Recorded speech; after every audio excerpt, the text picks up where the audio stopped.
And away we go, episode 1305 of the Al Galdi podcast. It is Friday, April 17th, 2026, and it does in fact appear as if the greatest player in Washington Capitals history, and maybe the greatest athlete in Washington, D.C. sports history, Caps winger Alex Ovechkin, has not played his last game for the Caps. The Caps on Thursday held season-ending media availability sessions for head coach Spencer Carberry and players off the Caps on Tuesday night, concluding going 43-30-9 in the NHL's 2025-2026 regular season with a 2-1 win at the Columbus Blue Jackets. So the Caps ended the regular season with 4 consecutive regulation wins, but the Caps this season did not make the Stanley Cup playoffs for just the 9th time over the last 43 NHL seasons. This was Ovechkin's age 40 season and the final season of a 5-year, $47.5 million contract, to which the Caps re-signed him as an unrestricted free agent in July 2021. And this was Ovi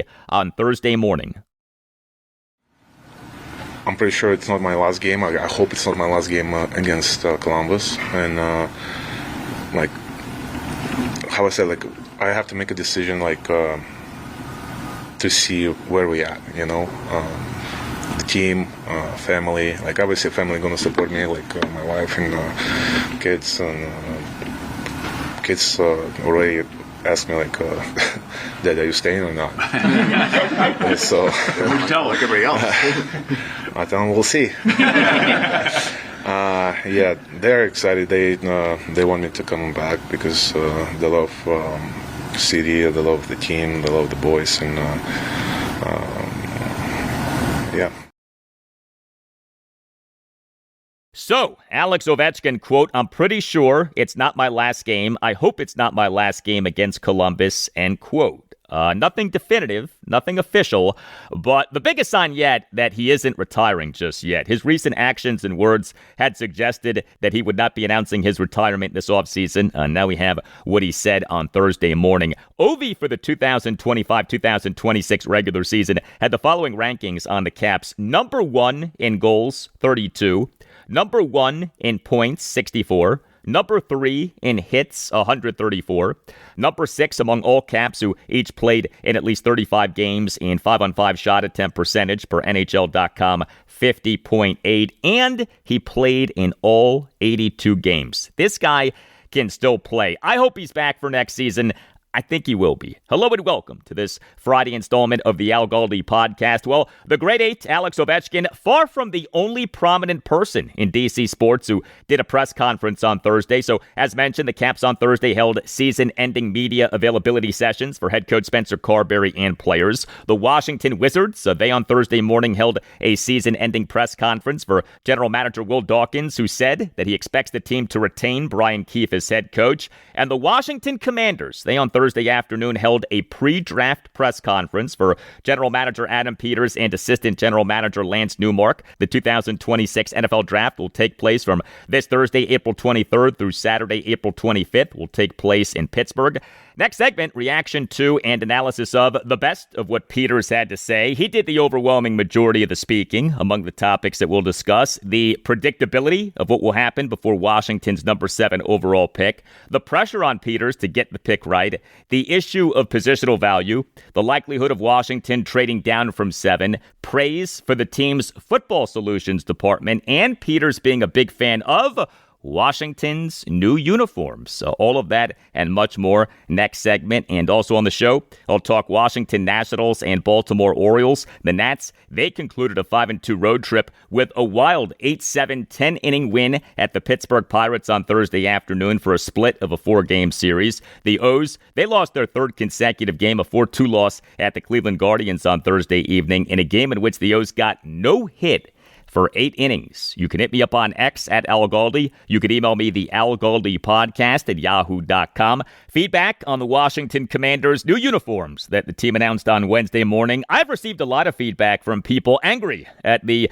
managing partner of our football team, Josh Harris, for still not going back to the name Redskins or for still not going back to the Redskins logo of the proud Native American warrior. From John C. Anderson on X writes, John, he's just a scared little billionaire who is afraid he'd get canceled and may lose money if he changes the name back. Do the right thing and change the name back to honor Native Americans like the name was.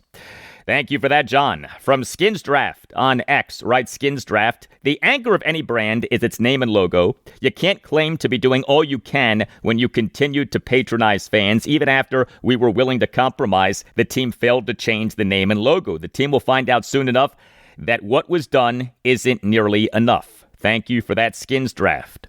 From Surmaga on X, writes Surmaga, the fans unequivocally want Redskins back. They just hate us, which is why the waste management W persists. Thank you for that, Surmaga. I'm not sure who he's referring to when he says they. Does he mean the team or the NFL or the sponsors or some combination of those three? I don't know. All right, Josh Harris. First of all, he with this brand situation cannot just do as he pleases. Specific to going back to the name Redskins, the team, in order to go back to that name, would have to have the backing of the NFL and its biggest sponsors, and that backing does not exist. Harris can't just change the name of the team to whatever he wants, okay? The situation doesn't work that way. The NFL would have to approve a name change. Second of all, as I have said regarding the Redskins logo of the proud Native American warrior, major corporate sponsors have said that they would have no problem with the team using the logo on a throwback uniform or vintage merchandise. This is according to Darren Thacker, who is the chief of staff for United States Senator Steve Daines. So let's see where that acceptance of the logo takes us. This is a process. And to that point, email from Matthias, writes Matthias, Al, count me as one of those who love the direction of the brand, even if the team is and always will be the Redskins. My kids are 12, 11, 8, and 5. We buy them all the gear. My oldest son's bed is basically a burgundy and gold shrine. They love last year's Super Bowl era jerseys. I don't think that the move back to the proud Native American logo or Redskins is dead, but it's not inevitable. The team wants to solve this problem. The team is testing where the line is. Look, if we get back to winning like we did in 2024, the name and branding issue will die down. But what if we have sustained success, merchandise sells, but these incremental moves also are really well received? And the team can go back to the league and say, look, we know the answer has been no, but the market and data still point to one thing being a true unifying windfall. With the stadium coming, I think everything's set for the team to do a slow rebuild to the old brand. Now, the team doesn't have to, and maybe the team won't be allowed to, but I see the team giving itself options with all these small steps. What say you? P.S. I never used the C word in this email. Thank you for the email, Matthias. And how about the wife of Matthias? Matthias and his wife with 4 kids, 12, 11, 8, and 5. Wife of Matthias, a true warrior. I think that there is a lot of truth in what Matthias wrote. I think that the best way to look at how the Josh Harris ownership group is handling the ultra-complicated, ultra-tricky, ultra-divisive, ultra-misrepresented issue of the brand is this is a process. And if you listen and read between the lines of what the team president, Mark Klaus, said to various media outlets in conversations that either happened or came out on Wednesday, this is a process. This is a fluid situation. And what is the case today might not be the case tomorrow. You know the saying, Rome wasn't built in a day? The Washington Commanders brand situation cannot be fixed in a day. There is a long game that the Josh Harris group has to play, and the long game is a game that requires patience and intellect. The way to fixing this issue, to whatever extent it can be fixed, is through measured and strategic behavior. I very much believe that. A bull in the china shop type approach doesn't work in a situation like this. That approach may feel good. You know, it may feel good to tout that approach. It may feel good to be angry at Josh Harris for not taking that approach. But the truth is, the bull in the china shop type approach does not work in a situation like this. And what I'm saying here is based on how I feel, but also based on things that I've been told. And I recognize that what I'm saying right now isn't necessarily what everyone wants to hear, but I'm trying to give you the reality of the situation with our team. The Josh Harris group is taking a measured and strategic approach, and let's just see where that approach takes us with our team, the Washington Commanders, or as ESPN NFL draft analyst Mel Kiper Jr. said on ESPN's First Draft podcast in an installment that came out on YouTube this past Wednesday morning, the Washington Commanders. The Washington Commanders. Yes, thank you, Mel. Even the great Mel Kiper Jr. says that name in a mocking way. Well, like the issue of the Washington Commanders brand, choosing life insurance is tricky. Heck, life insurance as a topic can be uncomfortable. Well, Ethos makes getting life insurance fast and easy 100% online. You can get a quote in seconds, apply in minutes, and get same-day coverage. There's no medical exam. You just answer a few simple health questions. You can get up to $3 million in coverage. Some policies are as low as $30 a month. You'll get your lowest rate from Ethos' network of trusted carriers. And know this, Ethos has a rating of 4.8 out of 5 stars on Trustpilot with over 4,000 reviews. Take 10 minutes today to get covered with life insurance through Ethos. Get your free quote at ethos.com/Al Galdi. That's ethos.com/Al Galdi. Ethos.com/Al Galdi. Application times may vary. Rates may vary. We've all been there. You're away for the weekend, the big game is on, and you realize you're restricted from watching. Or maybe you're trying to check the latest lines on your betting app, but your local network is blocking the site. These are the ultimate unforced errors. You can prevent this from happening to you with IPVanish. IPVanish is the powerhouse VPN designed to keep you in the game no matter where you are. IPVanish helps you stay connected to your favorite team and streaming services while you travel, but it's not just about watching the game. For the bettors out there, IPVanish provides an extra layer of security and privacy that helps you access your account safely on public Wi-Fi. Plus, IPVanish is lightning fast, so you won't have to worry about lag during those crucial live betting moments. Right now, get a massive discount at IPVanish.com. That's IPVanish.com to get started today. Secure your play and go to IPVanish.com.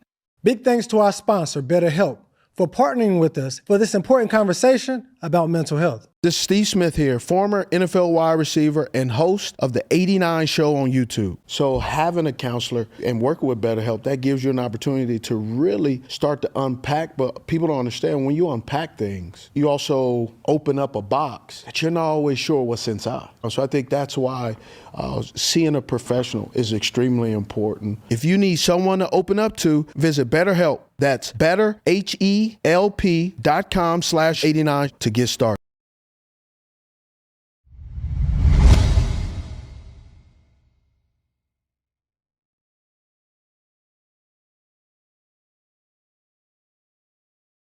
Well, the 2026 NFL Draft will take place from this Thursday, April 23rd through Saturday, April 25th. Will take place in Pittsburgh. This is the third NFL Draft for Adam Peters as Washington Commanders General Manager and for Lance Newmark as Washington Commanders Assistant General Manager.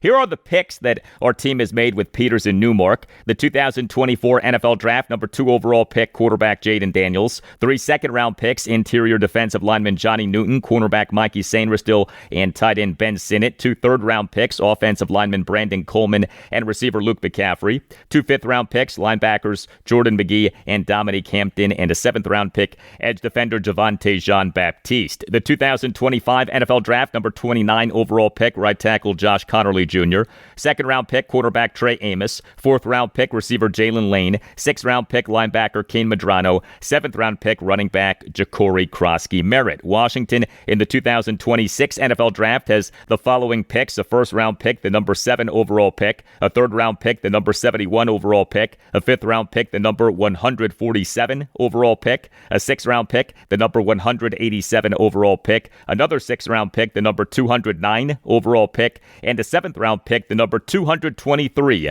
overall pick. So Washington has just 2 picks over the first 4 rounds and just 3 picks over the first 186 picks. Our team needs more draft capital. Is Washington at 7, gonna trade down or stick and pick? Adam Peters and Lance Newmark did a joint pre-draft press conference on Thursday afternoon, though the overwhelming majority of the questions were for Peters. So we, during the presser, had this exchange between Commanders insider John Keim of ESPN and Adam Peters. Do you have a sense at this point, compared to past years even, of what might happen in front of you? No. I mean, so 2 years ago, kind of knew that one pretty good. Last year, didn't know. You know, there's a lot of space in between 1 and 29. But this year, I mean, we talked about it, I think, a little bit in Phoenix, but it's hard to really understand or figure out where everything's going to go, you know, where everybody's going to go. And, man, you hear something new every day, right? So, and really nobody's telling the truth. So, but what we do is we trust our board, trust our evaluations, and be ready to pick or do whatever we need to do with that pick. And so, I do know this, like if we're sitting there at 7 and we do pick, I know we'll get a good player. Who will be available to Washington at 7 is so hard to say. This is not viewed as a great draft. This is a draft for which many of the perceived best players play non-premium positions. On this podcast, I focused our draft coverage on 8 guys: Notre Dame running back Jeremiah Love, Ohio State receiver Carnell Tate, Ohio State safety Caleb Downs, Ohio State linebacker / edge defender Arvell Reese, Ohio State linebacker Sonny Styles, University of Miami edge defender Reuben Bain Jr., Texas Tech edge defender David Bailey, and LSU cornerback Mansour Delane. I would think that the player who Washington picks at 7, if the Commanders stick and pick at 7, will come from that group of 8, but who knows? What I do know is this: whatever Adam Peters does with that number 7 overall pick, he needs to get right. We on Thursday afternoon had this exchange between Commanders insider J.P. Finley of NBC4 Washington and Adam Peters. You mentioned kind of the certainty of the Jaden pick 2 years ago. Mm-hmm. Knowing this is a top 10 pick, top 7 pick, what is the pressure? What is the magnitude for kind of the organization of nailing this pick? Yeah, you really, obviously you don't ever, the circumstances to get this pick, you never want to be in. And obviously that's, you know, that sucked. But it's a great opportunity for us. It really is. It's a great opportunity to get better and to get impactful players. So it is a big pick, but you know, I think, you know, all of our picks are big, you know, and every single round you can hit a home run in. And so this one, I think the chances are a little bit, you know, greater. So you really want to make sure you don't make a mistake, or you don't, you know, you don't take, like you don't blow it, I guess. But it is it's a great opportunity, I think, JP, and we've done a lot of work. Our scouting staff's done an incredible job digging up everything on all these guys, and we feel really, really confident in our evaluations of all the players. So I feel really good about it. You so far feel good about Washington's first-round picks under Adam Peters, right? Jaden Daniels and Josh Connerly. But the team still is feeling the effects of 4 blown first-round picks over Ron Rivera's 4 years as head coach in charge of player personnel. 2020 edge defender Chase Young, 2021 linebacker Jamin Davis, who eventually got converted to edge defender. Not successfully, but he got converted to edge defender. 2022 receiver Jahan Dotson. 2023 cornerback Emmanuel Forbes Jr. One miss after another, even with Chase Young having a terrific rookie season. He was the Associated Press Defensive Rookie of the Year for the 2020 regular season, and yet he still was a miss. What about the issue of positional value?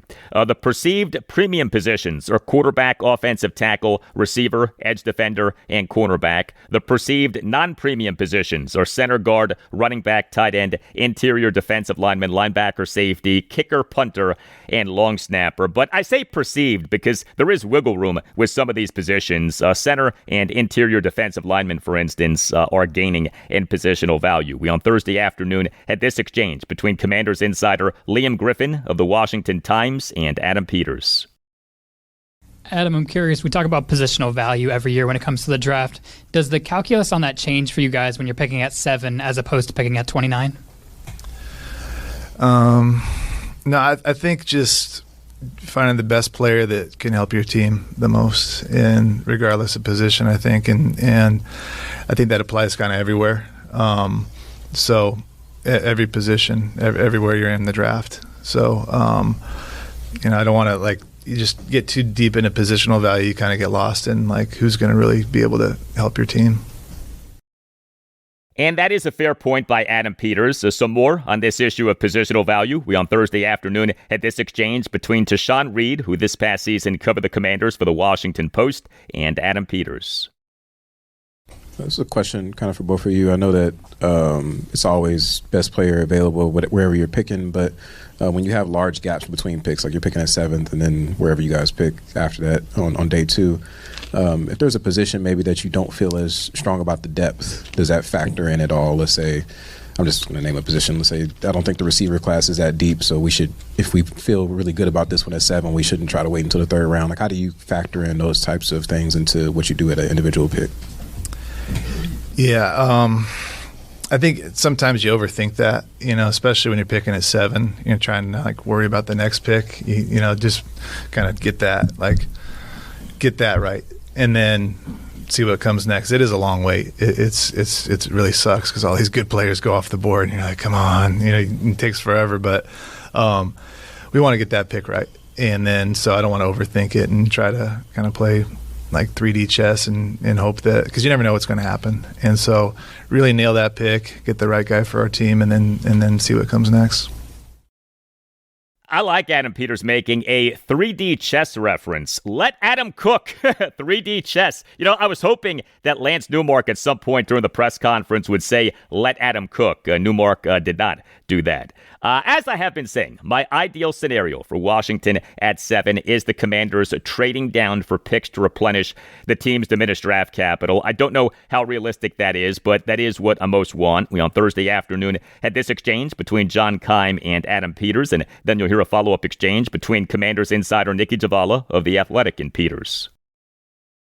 If you're there at 7 and you have some trade offers, if you're trading back, what are the factors you weigh? What goes into that decision possibly to do that? What might entice you to do that? Yeah, I think with any trade, whether it's at 7 or anywhere, it's who's available. How far back are you going? What are you getting for it? Who do you think will be available wherever you're going back to? And obviously you certainly can't predict that. It's a little easier to predict at the top of the draft than it is in the 2nd or 3rd round. You don't really know who's going to be available.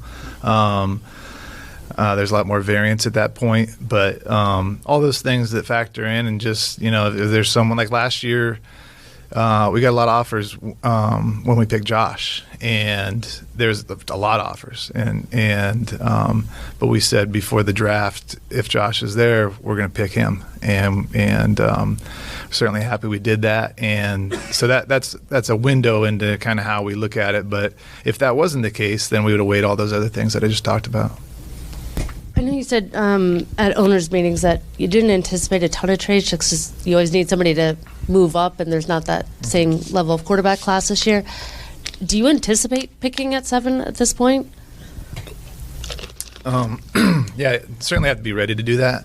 I would say more likely than not that would happen, but you never know. You never know who's in it. It'll depend on who's on the board. If a team wants to move up, and then we have to decide if we want to do that. But I would say more likely than not we'd stay in pick. But I don't foresee us moving up.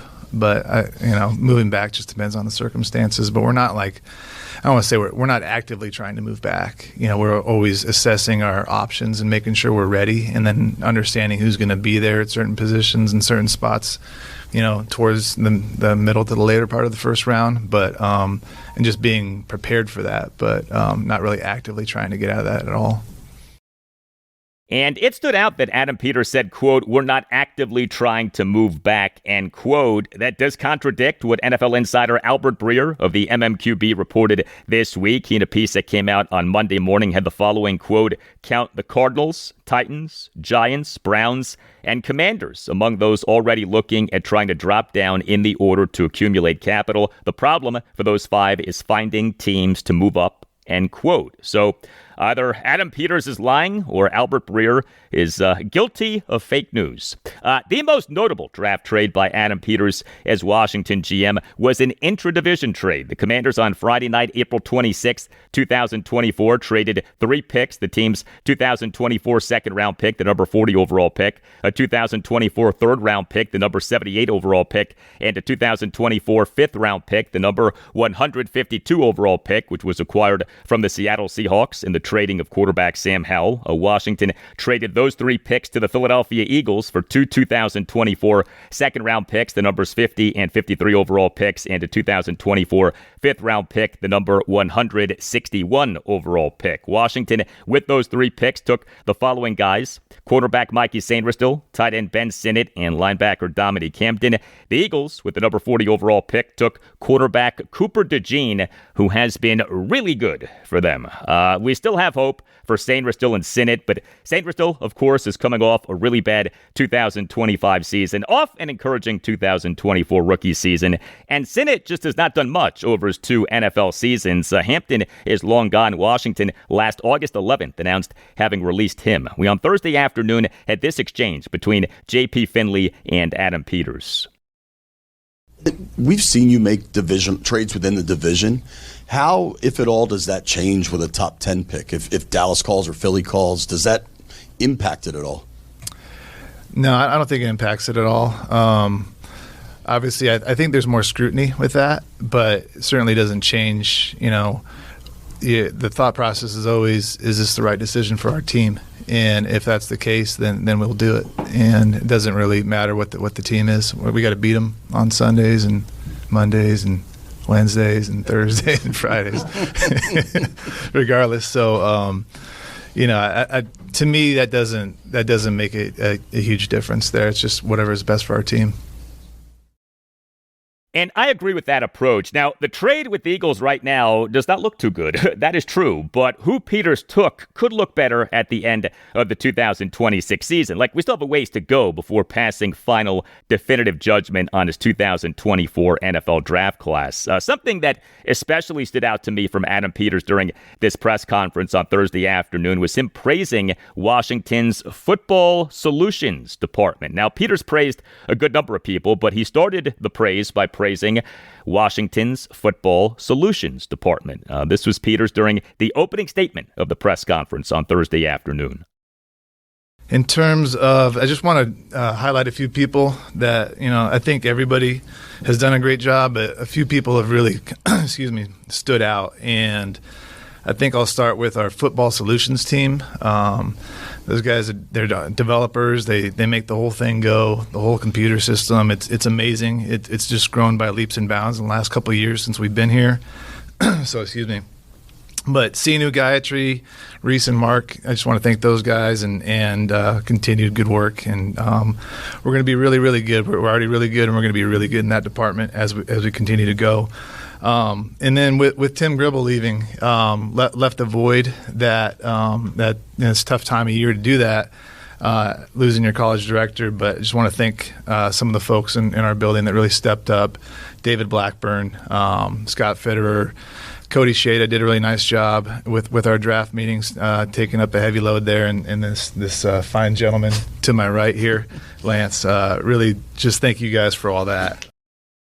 Yeah, so Football Solutions is related to analytics, although Washington's analytics department is called Football Research and Development. Football Solutions is more computer programming work, but all of this is part of the team being progressive and forward-thinking, and it is so nice to have the team now operating in that way. And these departments do play a role in Washington making use of mock drafts. Yes, the team does look at mock drafts. We on Thursday afternoon had this back and forth between Commanders insider David Harrison of WUSA9.com and Adam Peters.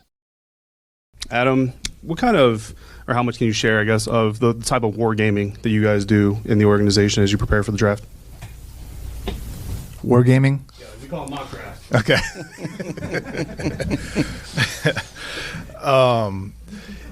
Yeah, so we monitor all the mock drafts. I think, let's start with that. Like, we monitor everything.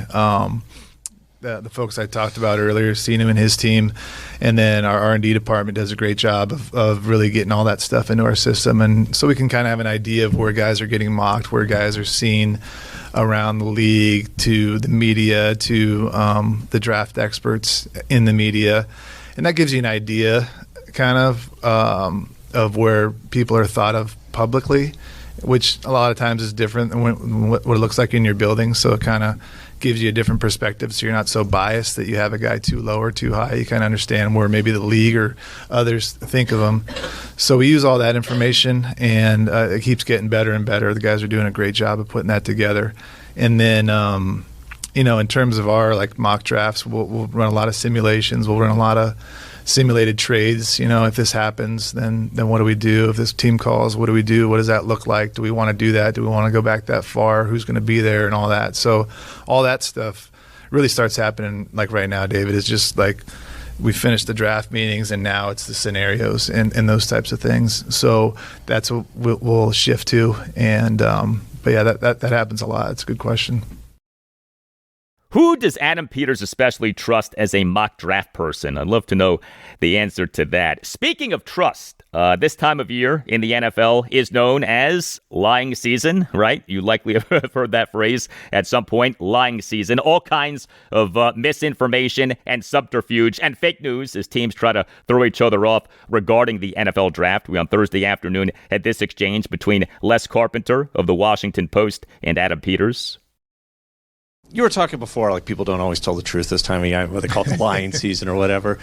Has that stuff gotten worse, or is it harder to sift through all that stuff now? Or is it easier to kind of make your own judgment because you have more technology, more at your fingertips? Is there kind of a way that's changed or not this time? I thought about that, and really this is how I feel today. I might change my mind tomorrow, but right now I'm just focusing on us and making sure we have all our T's crossed and I's dotted and all that, and making sure we'll be ready for every scenario regardless of what's going on. So to listen to a rumor and it changes tomorrow and changes the next day, we're just going to be prepared for everything and not worry about if this guy comes off the board or this guy comes off the board. Just be ready. Okay, this is what we want, and if that's not the case, then, and if not, then, and so on and so forth. So that's interesting you asked that question, because I was just thinking about that this morning. It's we just got to figure out what we need to do for ourselves, and we can't control what's above us. So that's how I feel today. Ask me again tomorrow. Is it worth though? Is it worth? I think there's a lot more information out there, and there's just a lot more stuff everywhere, as you guys know. So which makes it even easier, just kind of easier to just ignore, because you don't really know, so. Yeah, and what's funny is that so much stuff in the days leading up to an NFL draft gets reported and discussed, and so much of that stuff ends up not happening or not being true. Again, lying season. Also, coming up during this pre-draft press conference on Thursday afternoon, Washington's new uniforms that the team announced on Wednesday morning. I am a fan of the new uniforms. My only real complaint is that I want what we have with the helmet for the Hellraiser alternate uniform on the helmet for the primary uniform. Why just the spear through the W on the helmet for the Hellraiser alternate uniform? The spear looks great, and the W on the helmet for the Hellraiser alternate uniform is a lot better than the W on the helmet for the primary uniform. I much prefer the burgundy W in gold trim over the all gold W, the taco W. So I hope that we do get what we have on the helmet for the Hellraiser alternate uniform on the helmet for the primary uniform. And guess who else is a fan of the helmet for the Hellraiser alternate uniform? Adam Peters. This was Peters during the opening statement of the press conference on Thursday afternoon. Peters on Washington's new uniforms. Shout out to really exciting about the uniforms. Really, really cool. I just got the new helmet in my office. It looks way better. It's really cool. So thank you to our ownership group for really having that vision to bring that back. It's just it's where it belongs, I think, and it's really cool. And then certainly Mark Klaus and his team for bringing that vision to life, and the folks that work in this building and over in College Park. Patrick Arthur is a big person to thank there. He's done a great job. He's done a great job working with us, getting our opinion on those things, working with our equipment guys and Justin and Drew to get all that done. So it looks really cool. Really excited about that. Got the guys in next week and got the draft next week. So it's a fun time of year. Yes, it is a fun time of year. Adam Peters right there referenced that the Commanders this Monday, April 20th, will begin their offseason program. And the new uniforms came up later in the press conference. We on Thursday afternoon had this exchange between David Aldridge of The Athletic and Adam Peters. I understand the uniform is not front of mind to you guys right now, but I just wonder, does it have an impact in terms of how the fan base feels going into a draft or going into a new season, knowing that this kind of harkens back a little bit, at least, towards old school uniforms, old school play, old school memories? Yeah, I can't speak for all the fans, but I think they feel the same way I feel, and I'm really excited about it. And it juices you up, just watching the highlights. I was watching Bill against Dallas when and we're wearing those uniforms, and he's going however we went 70 some odd yards, 75 yards, and I just felt right. It felt really cool, and they did a great job with the new uniforms. I thought even the alternates are really cool too. So.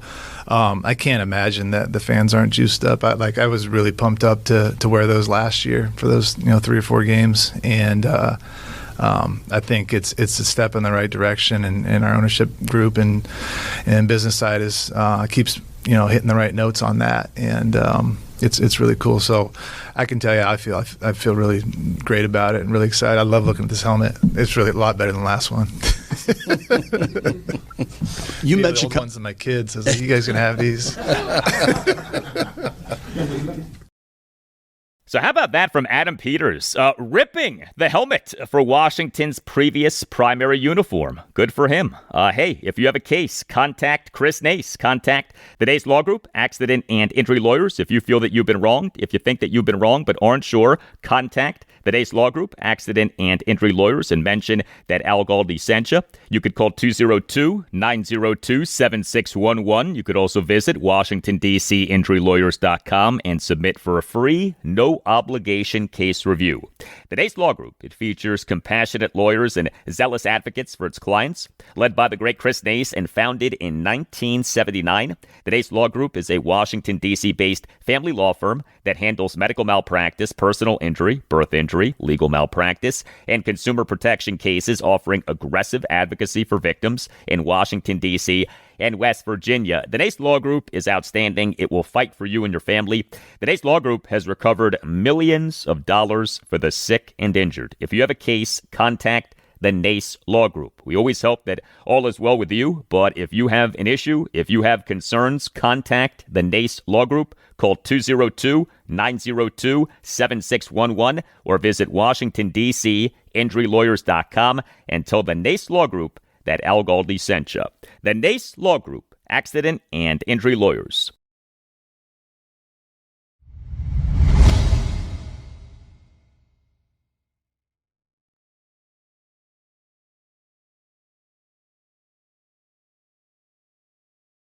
Hey, please consider writing a review of the podcast saying that you like it. You on Apple Podcasts can write a review of the podcast. The review can be just a sentence or two, but the reviews help out the podcast a lot.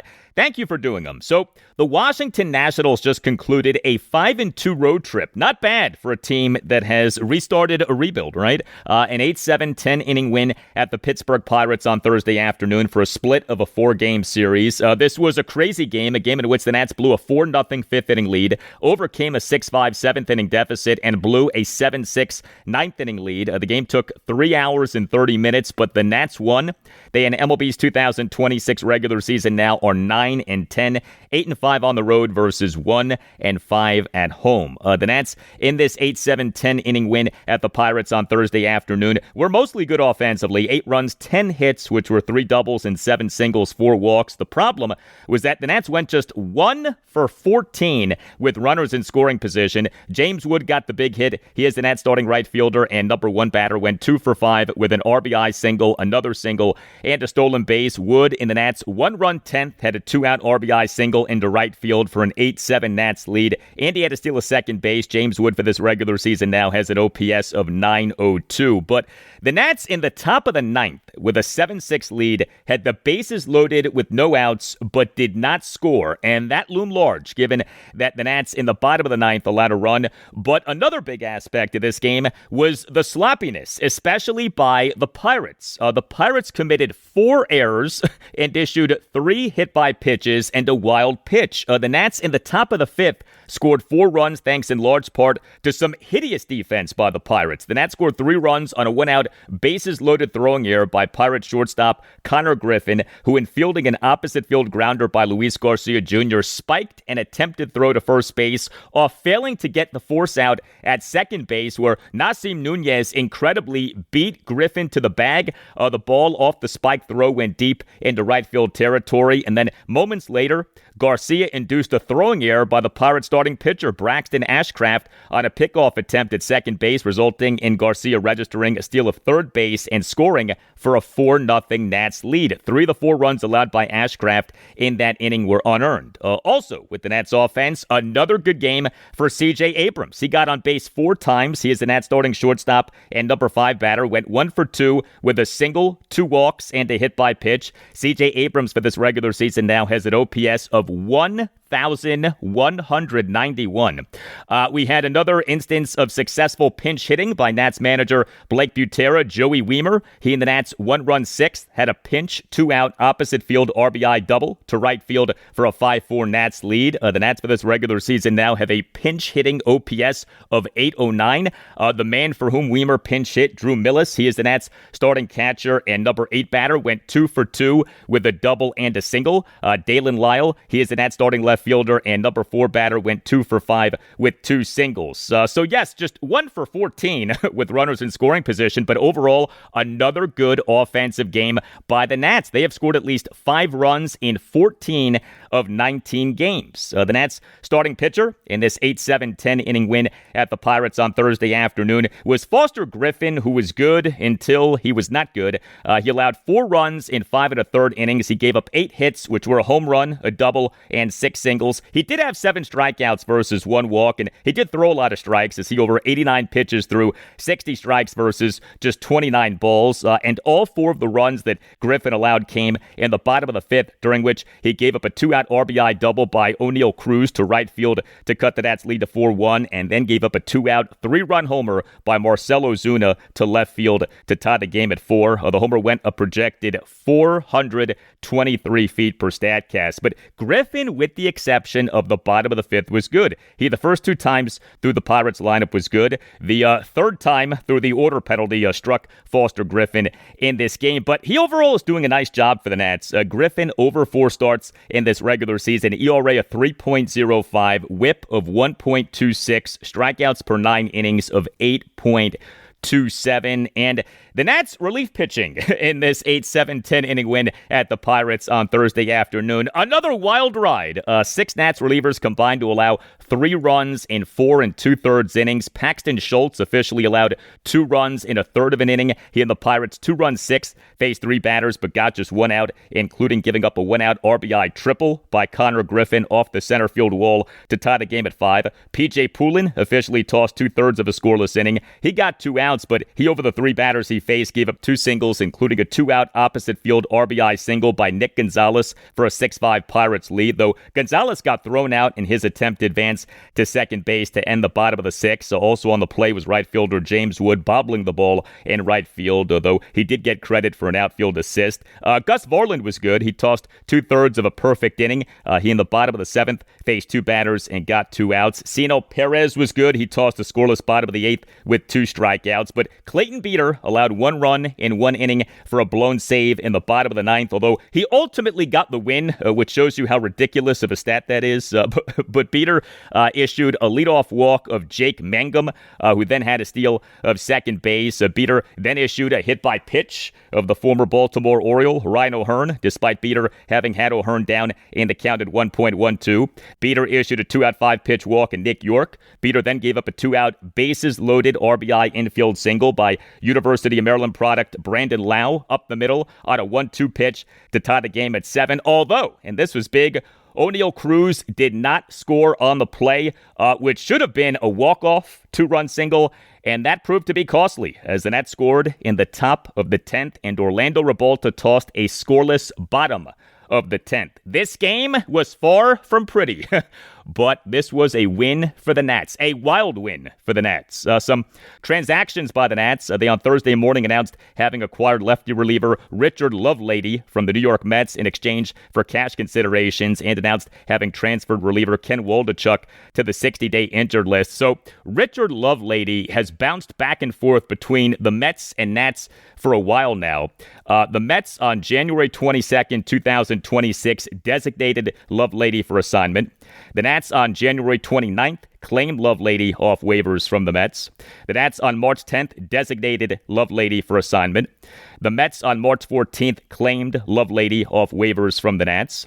The Mets on April 11th designated Lovelady for assignment. And now the Nats on April 16th have acquired Lovelady from the Mets via trade. Also, regarding Ken Waldachuk, so the Nats this past Monday afternoon announced having put Waldachuk on the 15-day injured list due to left forearm tightness. He does appear to be headed for UCL surgery. Waldachuk underwent Tommy John surgery on his left elbow in May 2024.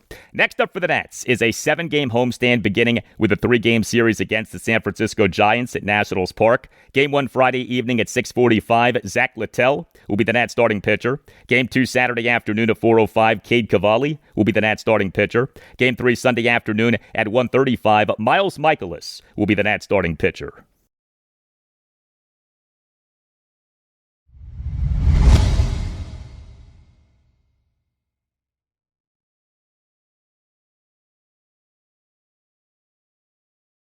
The Baltimore Orioles now have lost 3 consecutive games, and the O's in their latest game nearly got no hit, a 4-2 loss at the Cleveland Guardians on Thursday evening in Game 1 of a 4-game series, and in a game in which the O's got no hit for 8 innings. The O's in MLB's 2026 regular season now are 9-10. The win now O's are 9-10, and the rebuilding Washington Nationals are 9-10. And yeah, the O's nearly got no hit. The O's got no hit for 8 innings, but the O's in the top of the 9th scored 2 runs on a double, 3 singles, and a sac fly. The Guardian starting pitcher Parker Messick, he officially allowed 2 runs in 8 innings with 9 strikeouts. So the Cleveland Indians / Cleveland Guardians have not thrown a no-hitter in a regular season game since Len Barker's no-hitter on May 15th, 1981. The 7,055-day drought is the longest active regular season no-hitter drought for a team in MLB. The O's for this game on Thursday evening, just 2 runs, just 4 hits, which were a double and 3 singles, just 2 walks, 2 for 4 with runners in scoring position. Pete Alonso, he is the Orioles starting first baseman and number 3 batter, went 1 for 4 with an RBI double, but otherwise not much to say about the Orioles offense other than it was bad. This was O's manager Craig Albernaz during his post-game session with reporters on Thursday night on what he was thinking as the O's were being no-hit, and then you'll hear a follow-up exchange. What was going through my mind was Messick was on. You know, he had all his pitches dialed in the strike zone. He did a great job of changing speeds in all counts. Weak contact. I mean, we didn't, like, Wardy squared up a ball to center field. Kwani made a great catch. But, yeah, he was on tonight. But, now, like, when I took out Cam and bringing Wells, I was talking to the infield group and just saying, like, this is the reason why there's 27 outs. There's no time limit. Like, you know, they're not going to have, they're probably going to get someone up behind them, maybe. But other than that, it's 27 outs and see what we can do. You know, this lineup against lefties probably isn't exactly what you thought it would look like because of injuries. Just how important do you feel like it's going to be to get some of those right-handed bats back with Rutschman and O'Neal just to kind of help you guys against lefties? Yeah, absolutely. Like, those guys are huge pieces for us, but also the guys we had in the lineup, we feel very confident, them versus left. But yeah, I mean, like we've shown that we can have good at-bats. We just couldn't square the ball up tonight against Messick.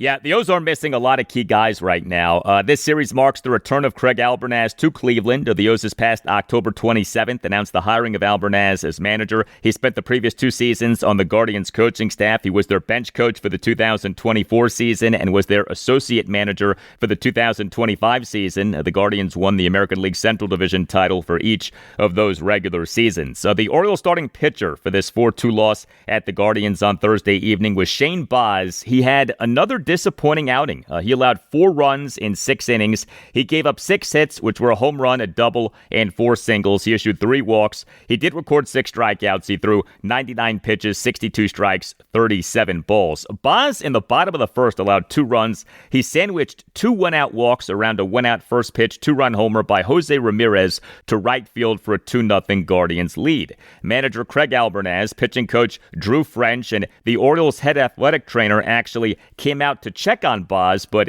he stayed in the game. During Albernaz's post-game session with reporters on Thursday night, had this exchange between O's insider Rock Kabatko of MASNsports.com and Albernaz, and then you'll hear a follow-up exchange. What happened with Baz that you guys came out to the mound, the trainer? Yeah, it was, that was interesting for us being in the dugout, but he heard curveball and pitch com. And then as he was going through his motion, he had a fastball grip.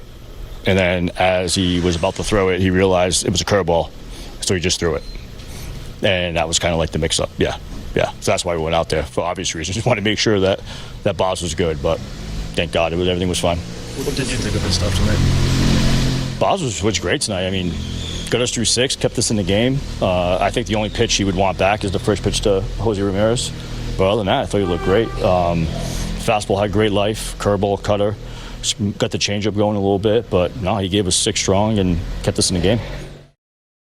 Well, Shane Baz now for this regular season, 4 starts, ERA of 4.91, whip of 1.55. The O's this past December 19th announced having traded 4 prospects and a draft pick to the Tampa Bay Rays for Baz. The O's this past March 27th announced having agreed with Baz on a 5-year contract for the 2026 through 2030 seasons, a 5-year contract reportedly worth $68 million, most money in a contract given by the team to a pitcher in franchise history.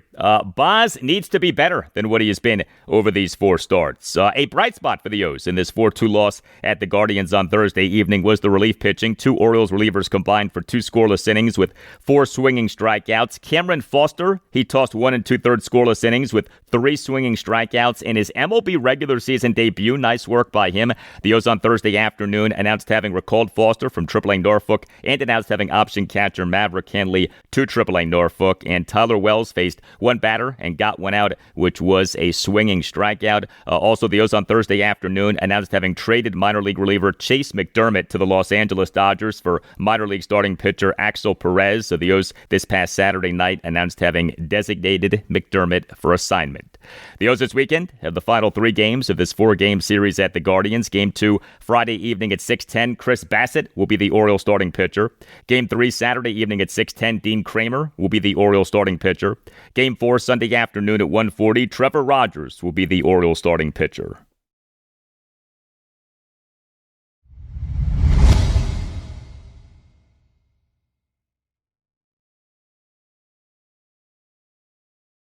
And that'll do it for you and me for now, but there's more to come. Monday's show, episode 1306. We'll have a lot for you on the Washington Commanders. Also on Monday's show, I'll talk Washington Nationals and Baltimore Orioles. The Nats this weekend have a 3-game series against the San Francisco Giants at Nationals Park. The O's this weekend have the final 3 games of a 4-game series at the Cleveland Guardians. Have a great weekend, and I'll talk to you on Monday. The Washington Commanders